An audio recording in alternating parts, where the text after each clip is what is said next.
जय जगन्नाथ। कार्तिक महात्मा। शुक्लांबरम धरम विष्णु शशिवर्णं चतुर्भुजं प्रसन्न वदनं ध्यायते सर्वविघ्नोपशान्तये। व्यासाय विष्णुरूपाय व्यासरूपाय विष्णवे नमः ब्रह्मविधय वसिष्ठाय नमो नमः वसिष्ठाय नमो नमः वसिष्ठाय नमो नमः। नवमोऽध्याय। नारद उवाच प्रविष्टे नगरीं दैत्ये देवः शक्रपुरगमः सुवर्णादि गुहां प्राप्यन्यविषिण दैत्यतापिताः कहन्ति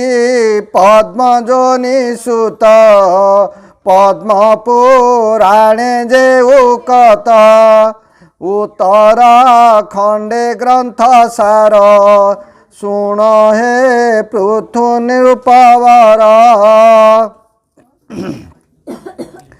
देवे जे स्वर्ग छाड़ी गले कनक गुहाश्रय कले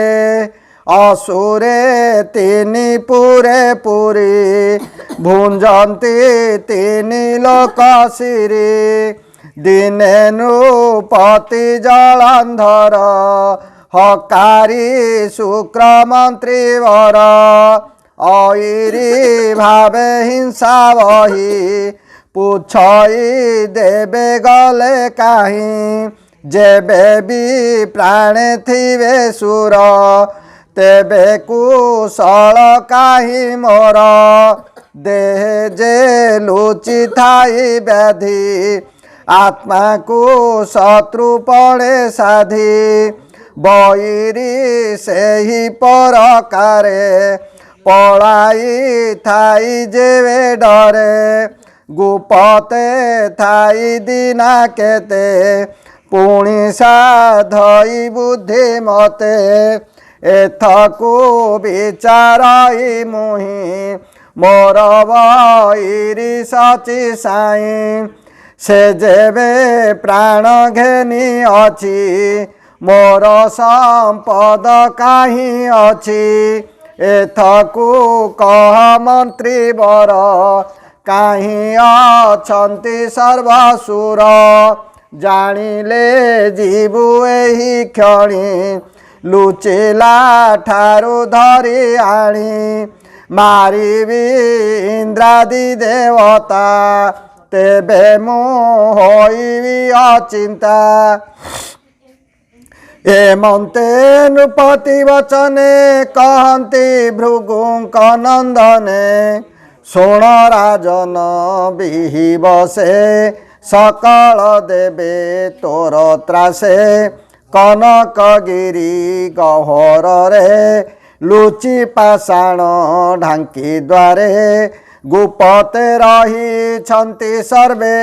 शुणिकी उपाय करिवे तांक उपाय सिद्धि नोहु पाइले धरी आणतहु एमंत मंत्री मुखु शुणी से जलंधर वीरमणि असुर बल को अनाई बोलई जाओ बेग होई कनकगिरी क्रोटराज निर्बंधे जगी थाओ आज से गिरी क्रोटे सर्वसुरे लुचि अछंती मोर डरे आंभंकु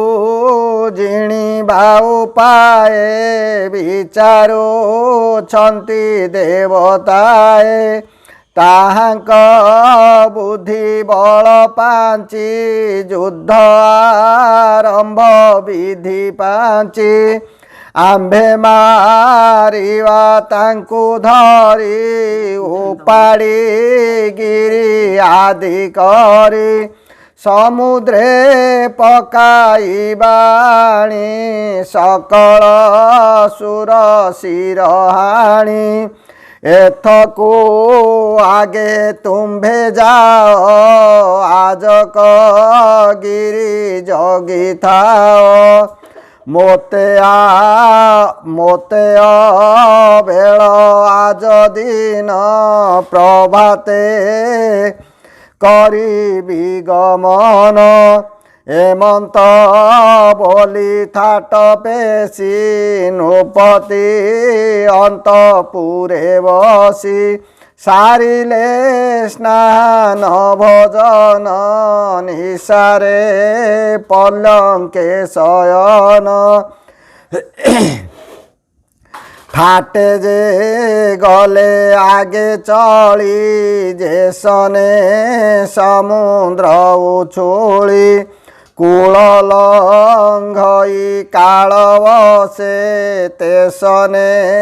दुर्दांत राक्षसे कनक गिरी तले पुरी बसिले शतपुर करी पर्वते उठिले कसैन बरसा काले जेह्ने घन सेही प्रकारे दैत्य बले घोटिले कनक शैले बाण वचन वाद्य ध्वनि शबदे कंपई मेदिनी पर्वत गर्भुदेवे शुणी असुर धाड़ी बोली जानी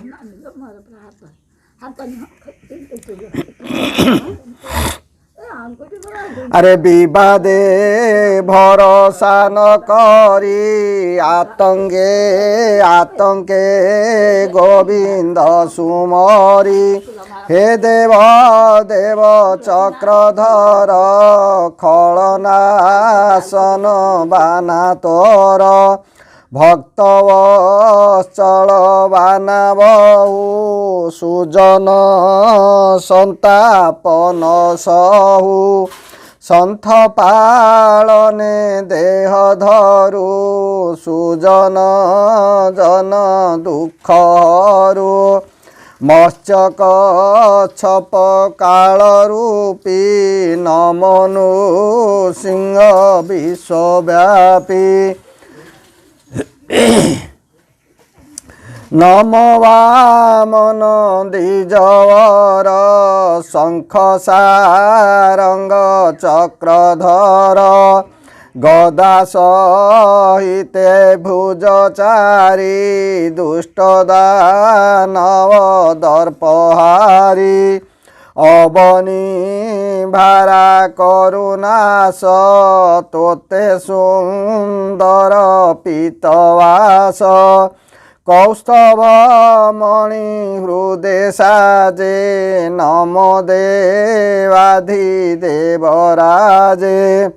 गरुड़ ध्वज लक्ष्मीकांत अनंत शयन अच्युत अखिल जन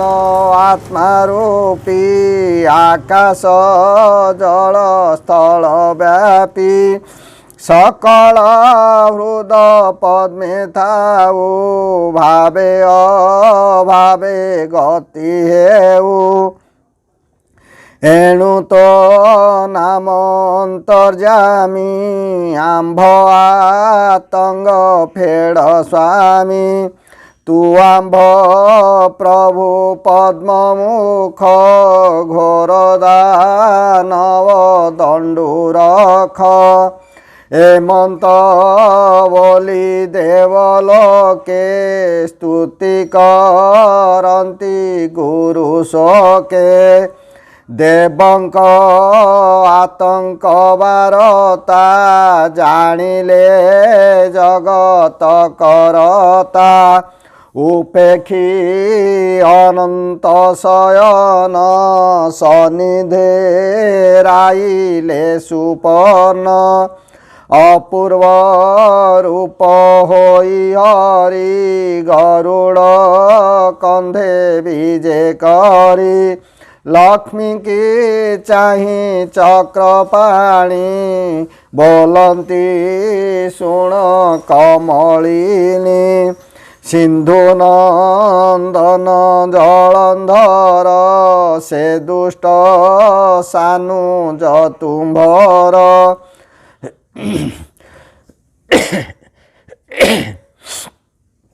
संगीता घेनी दैत्य बल जिणिला दश दिगपाल कारिणी हेला तिनी पुरे देवे पलाई तार डरे लुचिले गहन कानने एते के शांति नाही मने देवंकु निबारी बढाळे मंत भावी दैत्य बळे कनक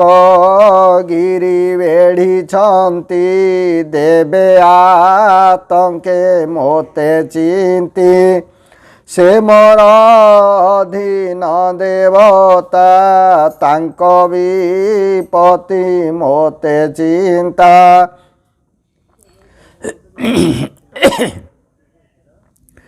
जे साधु जने हिंसा करी से निश्चय मोर बईरी एबे मु देवतांक छळे मारिबी जलंधर हेळे एमंत प्रभु वाक्य शुणी कहती सागर दुलणी भो प्रभु त्रैलोकर नाहा श्रीमुखे आज्ञा देले जा से वाक्य शुणते मुकने संचय घेनु अछि मने से जलंधर महावीर ईश्वर अंशे अवतार सागरु हेला उत्पत्ति प्रसन्न होई वेदपति अभय बर ताकु देला तेणु से जगत जिणिला एक कथा जाणई मु भले तुमे न जुझ तार तोले लघुत्व जने पौरुष उभय लोके नाही जस एक कथा बुझी कार्य कर तुम्भे तो जगत ईश्वर एते जनाई कमलिनी शिरे निवेशी बेनी पाणी भक्त आतुरे भगवान लक्ष्मी को कंती वचन खलनाशन बाना मोर तुमते विरोध न कर एमंत बोली दैत्यारी खग आसने विजय करी युद्ध को करती गमन अशेष जगत जीवन गरुड़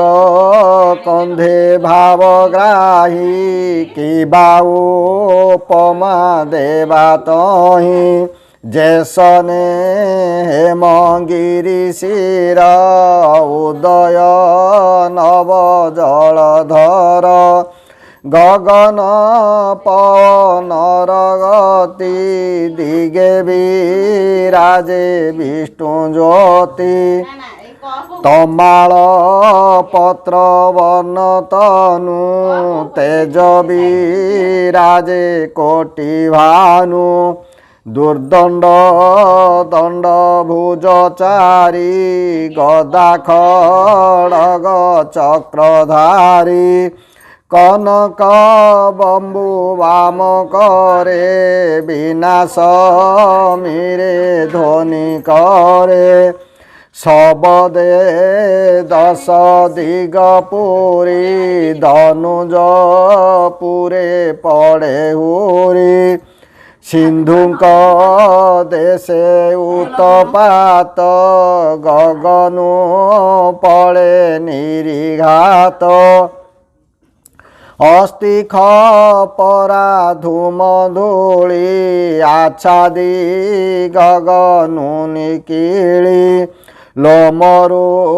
ধীর ভস্ম মিশি নির্মঘে গগনু বরসি ভূমিকম্পই থরহর তা দেখি বীর জলন্ধর পুছই শুক্রঙ্ক গ্রত ভৌমুনি কি বিপরীত মোর ভুবনে উৎপাত কহে কেবল চরিত শুক্রবলন্তি রাজা শুণ দেবঙ্ক ছলে নারায়ণ গরুড় আরোহী আকাশে আসন্তি তোহর উদ্দেশ্যে ତାଙ୍କର ଦଇତାରିବାନା ତେଣୁ ଏ ଉପଦ୍ରବସୀନା ମନ୍ତ୍ରୀବରର ଏଉକତ ଶୁଣି କ୍ରୋଧେ ସିନ୍ଧୁ ସୁତ ଯୁଦ୍ଧ ଆରମ୍ଭେ ସଜ ହୋଇ ତୁରିତେ ସୈନ୍ୟ ସଖାରାଇ ଆରୋହୀ ହେମମୟ ରଥେ ଧାମେ ଉତ୍ତର ଦିଗ ପଥେ କହି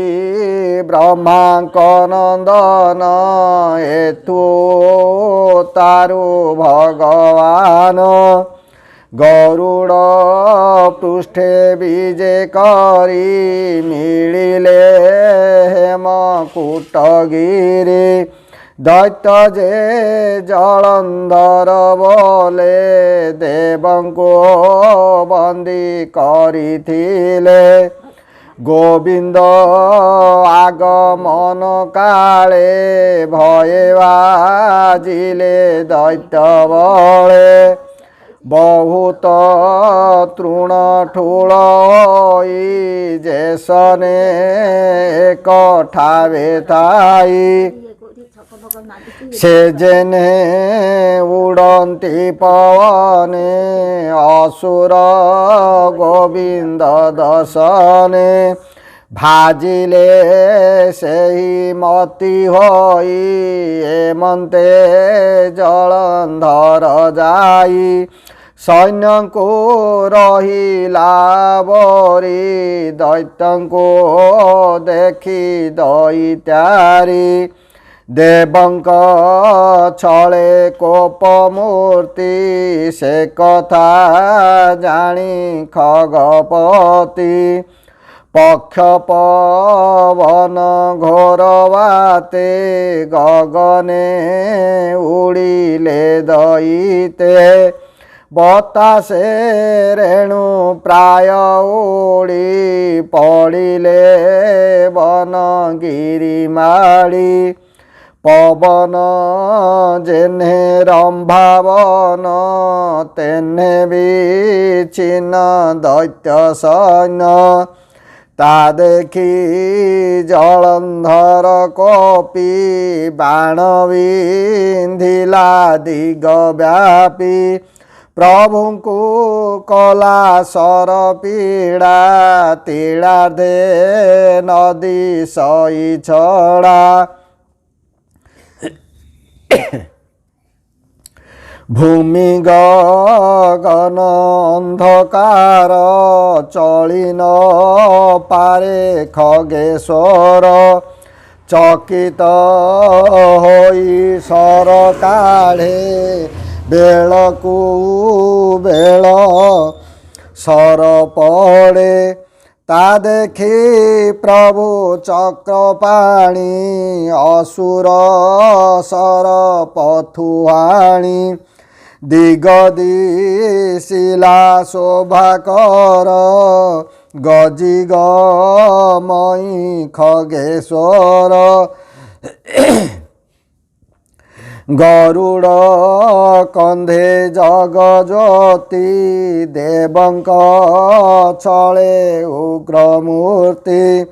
ଗଦା ବୁଲାଇ କୋପମନେ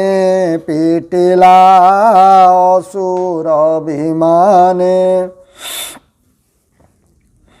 ପ୍ରହାରେ ରଥ ଗଲା ଭାଜି ଅସୁର ହୃଦେ ଶସ୍ତ୍ର ବାଜି। ଜଗନ୍ନାଥଙ୍କ କରୁ ଝଡ଼ି ଭୂମି ଉପରେ ଗଦା ପଡ଼ି। ଦେଖି ଅସୁର ମହାବଳୀ ଗଦା ଘେନିଲା କରେ ତୋଳି। ପିଟିଲା ଖଗେଶ୍ୱର ମୁଣ୍ଡେ ଯେହ୍ନେ କୋଳିସ ଗିରି ଖଣ୍ଡେ। ତେନେ ଶୁଭିଲା ଘଡ଼ଘଡ଼ି ସୁପର୍ଣ୍ଣ ମୂର୍ଚ୍ଛା ଯାଇ ପଡ଼ି। ତା ଦେଖି ଜଗତ ଈଶ୍ୱର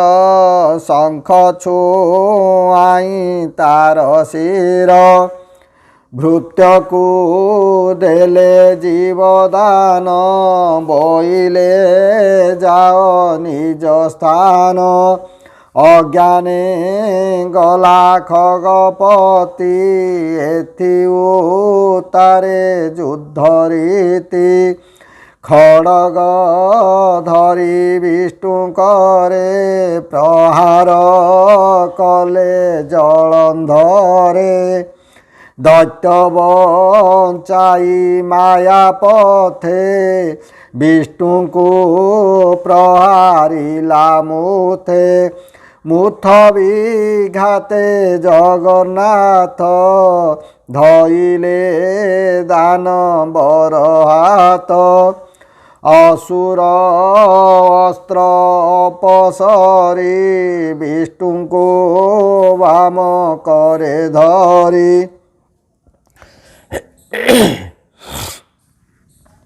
ତା ଦେଖି ପ୍ରଭୁ ବ୍ରହ୍ମରାଶି ତେଜିଲେ ଶଙ୍ଖ ଚକ୍ର ଅସି। ହତ ଆୟୁଧ ହୋଇ ହରି ଦୈତ୍ୟକୁ ଚାରି ଭୁଜେ ଧରି। ଦୈତ୍ୟ ଧରିଲା ବେନିକରେ ମାଲ ବିନ୍ଧାଣି ଯୁଦ୍ଧ ପରେ। ପୁଣି ଉଭୟେ ମନେ ଛାଡ଼ି ନିର୍ବନ୍ଧେ ଭୁଜେ ଭିଡ଼ା ଭିଡ଼ି। ପଡ଼ି ଗଡ଼ନ୍ତି ଭୂମି ଭାଗେ ଯେହ୍ନେ ସମରେ ବେନି ଭାବେ। ସିଂହ ଶାର୍ଦୂଳ ପ୍ରାୟ ଦିଶି ଯୁଝନ୍ତି ଅଙ୍ଗେ ଅଙ୍ଗ ମିଶି। ପୁଣି ଛାଣିଣ ପୁଣି ଧରି ମୁଣ୍ଡକୁ ମୁଣ୍ଡ ମରାମରି। ନିର୍ଘାତ ପ୍ରାୟ ଶୁଭେ ଧ୍ୱନି ଅଗ୍ନି ଉଛୁଳେ ତେଜ ଘେନି। ପଟ ସଂଯୋଗେ ପ୍ରାୟ ଜଳେ ଲିଭି ପଡ଼ଇ ଅଙ୍ଗ ଝାଳେ। ପାଦେ ମର୍ଦିତ ମହିସ୍ଥଳୀ କ୍ଷଣ କ୍ଷଣକେ ଉଡ଼େ ଧୂଳି। ଦାନବ ତୁଲେ ଦଇତ୍ୟାରି ଦେବଙ୍କ ଛଳେ ଯୁଦ୍ଧ କରି। ସେ ଜଳନ୍ଧର ମହାବଳୀ ମୂର୍ଖ ସ୍ୱଭାବେ କରେ କଳି। जार महिमा अप्रमित तार संगते सिन्धुसुत युद्ध आरंभे मालबंधे मुसुमरी मुथे मुथे सन्धे अल्प अपशरीर ही मारती मर्म स्थान चाहि भुज को भुज छंदी धरी चरणे चरण उभारी गड़ी पड़ती महिलोटी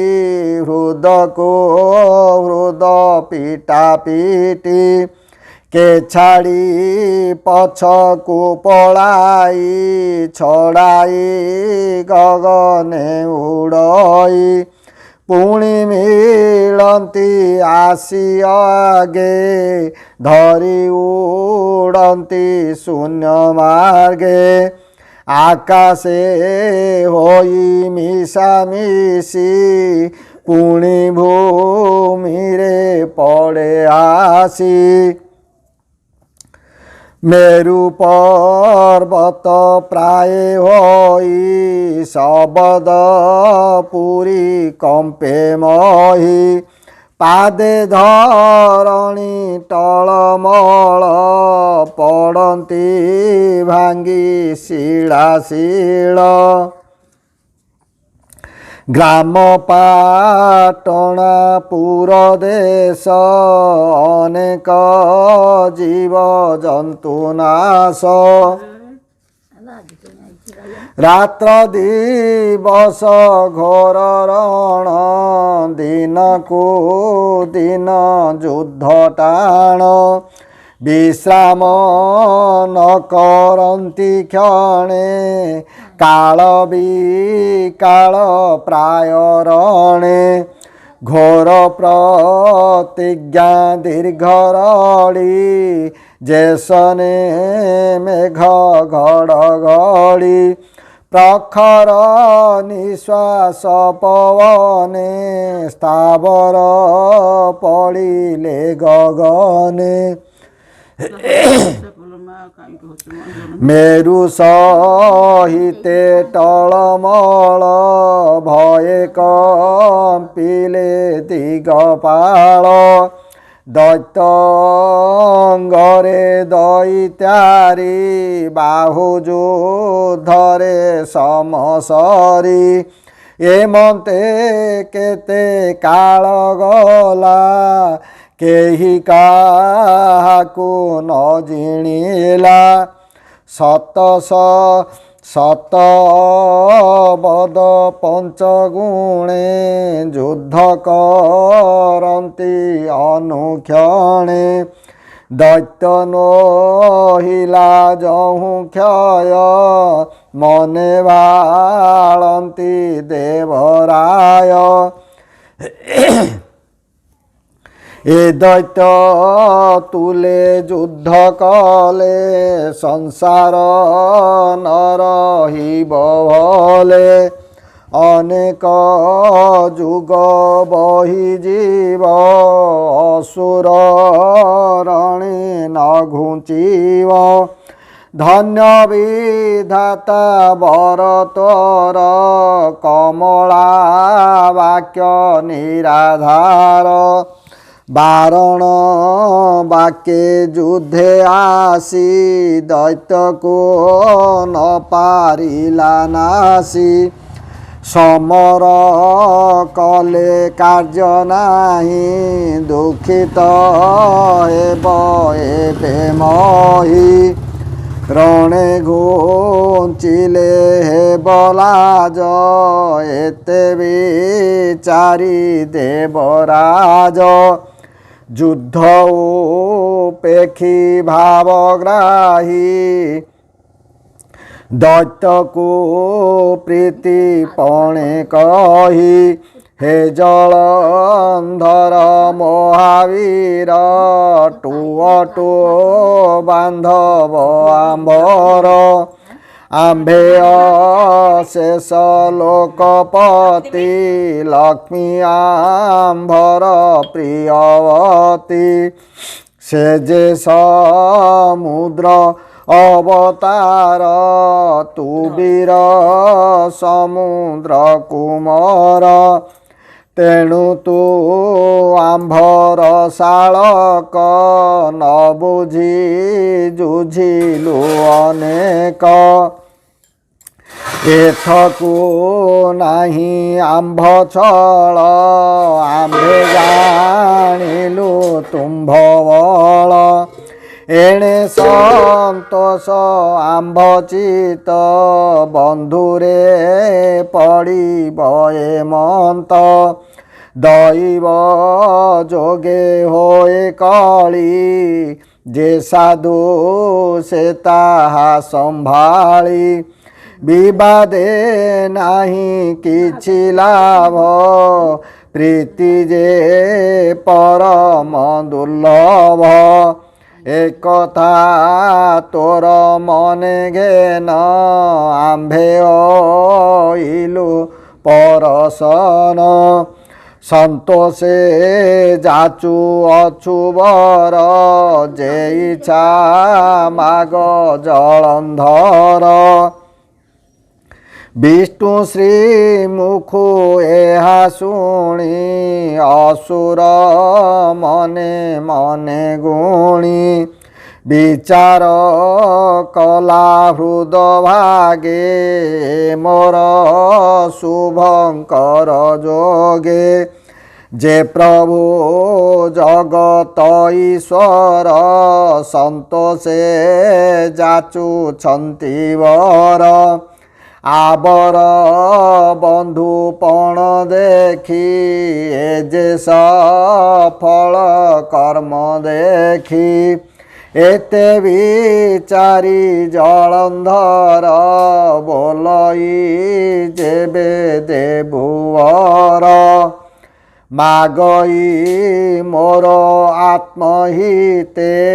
तू नाथ स्वगुण सहिते लक्ष्मी सहिते अष्टनिधि से जे तोर प्रभु पण विधि सकल घेनी तो संगरे बास करिबु मोर पुरे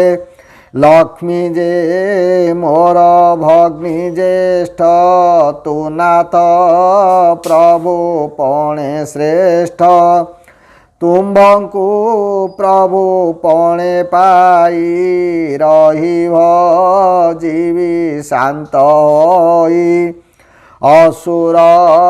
मुखु प्रियवाणी शुणी संतोष चक्रपाणी जहा मागिला दैत्यवीर हेउ बोइले गदाधर पुणी दैत्यकु प्रिय मते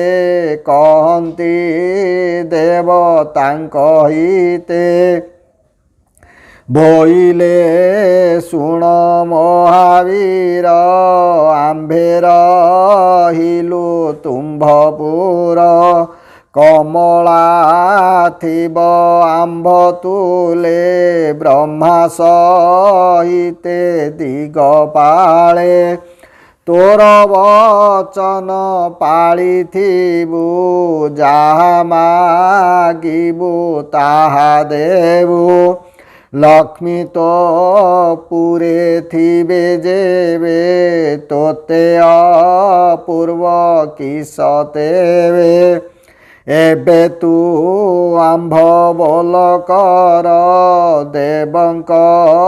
जथा अधिकार संतोषे आदि तांकु मूले तो जस रहु रवि तले शुणी संतोष जलंधर देवंकु देला स्वर्गपुर ଧ୍ୟାନେ ଚିନ୍ତିଲେ ବ୍ରହ୍ମରାଶି ଦେବେ ମିଳିଲେ ପାଶେ ଆସି ତାଙ୍କର ଯଥା ଅଧିକାର ଦେଇ ପେଶିଲେ ସ୍ୱର୍ଗପୁର ପଶିଲେ ହବ ନା ଏଇଟା ପେଶିଲେ ହବ ନା ପଶିଲେ ମାନେ ସବୁ ଦେଇକି ସେ ଦେଇ ପେଶିଲେ ସ୍ୱର୍ଗପୁର ତାଙ୍କର ଯଥା ଅଧିକାର ଦେଇ ପେଶିଲେ ସ୍ୱର୍ଗପୁର ପୁଣି ଚିନ୍ତିଲେ ଚକ୍ରପାଣି ଆସି ମିଳିଲେ କମଳିନୀ ତାଙ୍କ ସହିତେ ଅଷ୍ଟନିଧି ସର୍ବସମ୍ପଦ ସୁଖ ସିଦ୍ଧି ବିଷ୍ଣୁ ଛାମୁରେ ଉପଗତ ଆନନ୍ଦ ଜଳନ୍ଧର ଚିତ ଭଗ୍ନି ଭିଣଇ ଘେନି ସଙ୍ଗେ ନିଜ ଭୁବନେ ଗଲା ବେଗେ ସିନ୍ଧୁଙ୍କ ଦେଶେ ପରବେଶ ବିଷ୍ଣୁ ନିମନ୍ତେ ଦିବ୍ୟବାସ ମଣ୍ଡିଲା ଅତି ଯତ୍ନ କରି ବିଜୟ କଲେ ତହିଁ ହରି ସଙ୍ଗତେ ଦେବୀ କମଳିନୀ ତ୍ରୈଲୋକ ମାତା ଠାକୁରାଣୀ ଅଷ୍ଟନିଧିକୁ ଘେନି ତୁଲେ ଅସୁରପୁରେ ବିଜେ କଲେ ସେ ଜଳନ୍ଧର ନେତ୍ରେ ଦେଖି ବିଷ୍ଣୁଙ୍କୁ ପାଇ ମହାସୁଖୀ ଦେବଙ୍କୁ ଦେଲା ସ୍ୱର୍ଗପୁର ଆପେ ଯେ ମତେ ନୃପବର ବଳିକି ତଳପୁର ଦେଇ ଆବର ଦୈତ୍ୟ ଗଣରାଇ ଯେ ଯାହା ଅନୁରୂପେ ବାସ ସଭିଙ୍କୁ ଦେଇ କଲା ତୋଷ ଦେବଙ୍କୁ କଲା ସର୍ବସୁଖୀ ପ୍ରଜାପାଳଇ ନେତ୍ରେ ଦେଖି ଶସ୍ୟ ସମ୍ପଦ ବସୁନ୍ଧରୀ ଦିଅଇ ମନ ପୂର୍ଣ୍ଣ କରି ବୃକ୍ଷେ ଫଳନ୍ତି ଫୁଟେ ଫୁଲ ସର୍ବଦା ନଦୀ ବହେ ତୁଲ ନିତ୍ୟ ସେବନ୍ତି ଷଡ଼ ଋତୁ ସଦାନନ୍ଦ ଜୀବଜନ୍ତୁ ଅକାଳ ମୃତ୍ୟୁ ରୋଗ ଶୋକ ଖଣ୍ଡିଲେ ସ୍ୱର୍ଗପୁର ଲୋକ ଏମନ୍ତେ ସିନ୍ଧୁ ରାଜବଳା ଦିତି ବୈକୁଣ୍ଠ ମର୍ତ୍ତେ କଲା ବିଷ୍ଣୁଙ୍କୁ ନିଜ ପୁରେ ରଖି ପ୍ରଭୁଙ୍କୁ ବନ୍ଧୁ ଭାବେ ଦେଖି ନୀତି କରଇ ପୂଜା କର୍ମ ଆତ୍ମାନ ଚିହ୍ନି ମତି ଭ୍ରମ ଦେବେ ଯେ ସ୍ୱର୍ଗପୁରୁ ଆସି ଯକ୍ଷ ଗନ୍ଧର୍ବ ଗଣ ଋଷି ଜଳନ୍ଧରକୁ ଭେଟି ନୀତି ତାମନ ଜାଣି ଖଟିଥାନ୍ତି ନ ପାଇ ହରି ଦର୍ଶନ ତେଣୁ ବିକଳ ତାଙ୍କ ମନ ନିରତେ ବିଷ୍ଣୁ ପାଦେ ଧ୍ୟାନ ଦେବେ ବଞ୍ଚନ୍ତି ଦୁଃଖେ ଦିନ ସେ ଦୁଃଖ ନିବାରଇ ଯେହୁ ମୋ ମନ ତାଙ୍କ ପାଦେ ରହୁ संसार दुख जीवनाश भणई महादेव दास ए पद्म पुराण चरित उत्तर खंडे जे उदित गीत जे कली ग्रंथ सार सुजने दोष क्षमा कर। जय जगन्नाथ जय जगन्नाथ। इति श्री पद्म पुराणे उत्तरखंडे कार्तिक महात्म्ये विष्णु जलंधर संग्रामे नाम नवमोऽध्यायः।